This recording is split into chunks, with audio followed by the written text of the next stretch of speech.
Hello everyone, welcome to my YouTube channel. आप सभी का स्वागत है हमारे आज के इस वीडियो में। और फ्रेंड्स, इस वीडियो में हम लोग बात करेंगे दो इम्पॉर्टेंट अपडेट हैं यहाँ पर रेलवे एस्पायरेंट से जुड़े हुए। एक तो आपको ट्रांसफ़र को लेकर अपडेट है और दूसरा न्यू वैकेंसी को लेकर अपडेट है। देखो, लगातार जो है रेलवे की तरफ से जो प्रमोशनल कोटे की वैकेंसी है वो जारी हो रही है। अगर बात करें जीडीसी की, तो अभी तक 2 जोन की तरफ से जीडीसी की वैकेंसी जारी हो चुकी है।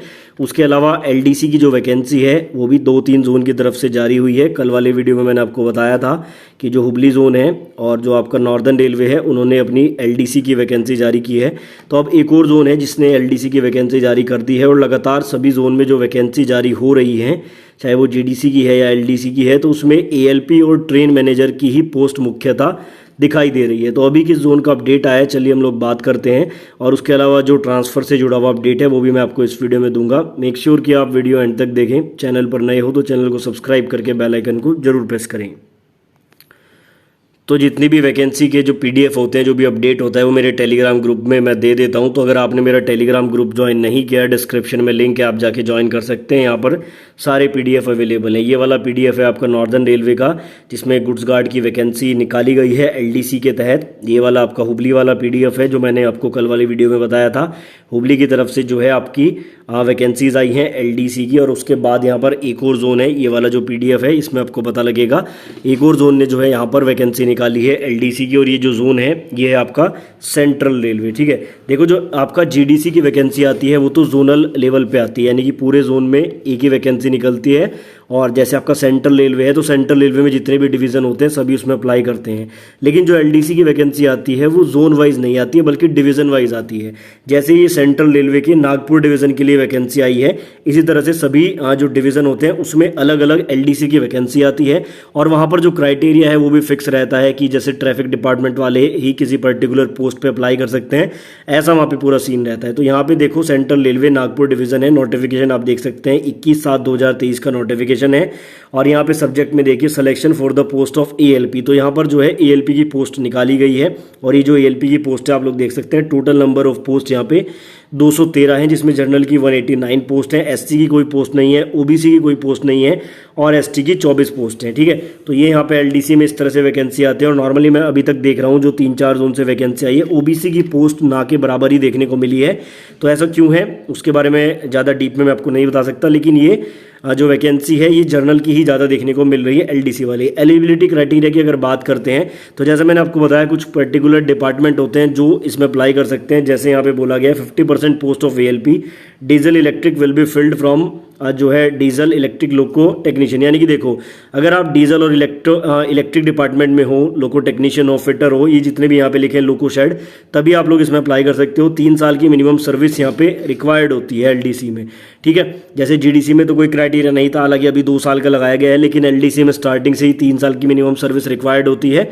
और अगर आप 1900 ग्रेड पे में हो तो आप इसमें अप्लाई कर सकते हो। ठीक है, अगर आप ग्रुप डी एम्प्लॉय हो, 1800 ग्रेड पे भी आपने ज्वाइन किया है और 6 साल आपको सर्विस में हो गए हैं, तो भी आप इसमें अप्लाई कर सकते हो। 35 साल एज मांगी जाती है, बाकी जो है 40 साल तक जो है SC ST वाले कैंडिडेट इसमें अप्लाई कर सकते हैं।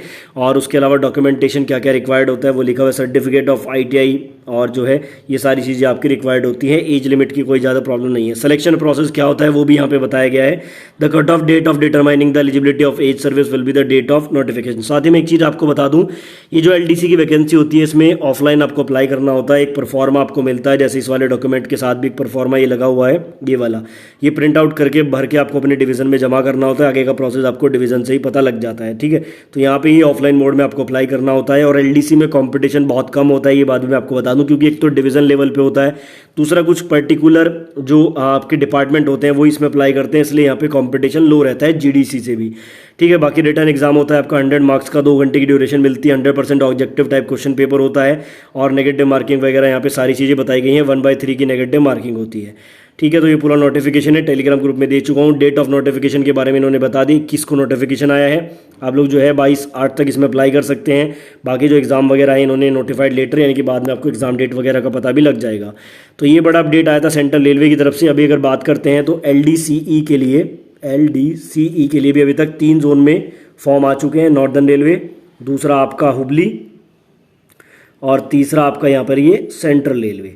ठीक है, 3 जोन में एलडीसी की वैकेंसी आ चुकी है। अगर बात करें जीडीसी की तो बिलासपुर, और एक आपका रांची, 2 में आपकी जीडीसी की वैकेंसी भी आ चुकी है। बाकी ओपन मार्केट की वैकेंसी के बारे में अभी कोई अपडेट नहीं है। जैसे कोई अपडेट आएगा तो आपको सूचित करूंगा, इसलिए आप चैनल को सब्सक्राइब करके बेल आइकन को प्रेस कर लेना। उसके बाद जो दूसरा अपडेट है वो ट्रांसफ़र के रिगार्डिंग है। ट्रांसफ़र के रिगार्डिंग एक ये पेपर का आर्टिकल जो है ये कुछ जगह सर्कुलेट हो रहा है, बताया जा रहा है। देखो, रेल कर्मियों को मिलेगा फ़ायदा। रेलवे में अब 15 दिनों में ही होगा म्यूचुअल ट्रांसफ़र, ऐसा यहाँ पे बताया गया है। भारतीय रेलवे में काम करने वाले कर्मियों को म्यूचुअल ट्रांसफ़र के लिए अब वर्षों तक इंतजार नहीं करना पड़ेगा। म्यूचुअल ट्रांसफ़र के लिए आवेदन देने के 15 दिन बाद ही उनकी पोस्टिंग कर दी जाएगी। इसमें देश के हज़ारों रेल कर्मियों को फ़ायदा होगा। इस संबंध में रेलवे बोर्ड के डिप्टी डायरेक्टर स्थापना M.K. मीना ने पत्र भेजकर देश के सभी जोन के GM व प्रोडक्शन यूनिट के हेड को आदेश जारी किया है कि इस पर तुरंत कार्रवाई शुरू करें, ताकि म्यूचुअल ट्रांसफ़र के लिए वर्षों से लंबित फाइल को आगे बढ़ाया जा सके। रेलवे बोर्ड के नए चेयरमैन, और यहाँ पर ये अश्वनी लोहानी लिखा है, जबकि पुराने चेयरमैन हैं, के आने के बाद से ही सुस्त गति में अचानक तेजी आ गई। हाल ही में उन्होंने अंग्रेजों के ज़माने से चली आ रही परंपरा को समाप्त करते हुए अधिकारियों के बंगले पर काम करने वाले गैंगमैन को हटाने का आदेश जारी किया था। देखो, ये जो आर्टिकल है ना, ये पुराना है, ठीक है। ये मुझे एक सब्सक्राइबर ने भेजा था कि सर ये अभी आया, लेकिन ये अभी का नहीं है, पुराना है। क्योंकि यहाँ पे जो ये चेयरमैन का नाम लिखा हुआ है अश्वनी लोहानी, और इसको ब्लर भी किया हुआ है, तो ये पुराने चेयरमैन है, अभी के लिए नहीं है।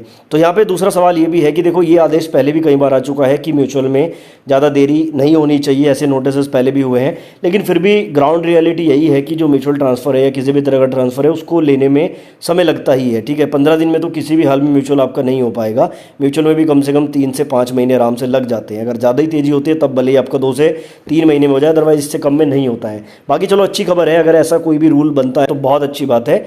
और ऐसा रेलवे जो है अगर कर लेता है तो जल्दी ट्रांसफ़र से काफ़ी एम्प्लॉयज़ को फ़ायदा मिलेगा, ठीक है। तो ये कुछ अपडेट आए थे, बाकी अपडेट्स पाने के लिए हमारे चैनल को सब्सक्राइब कीजिए।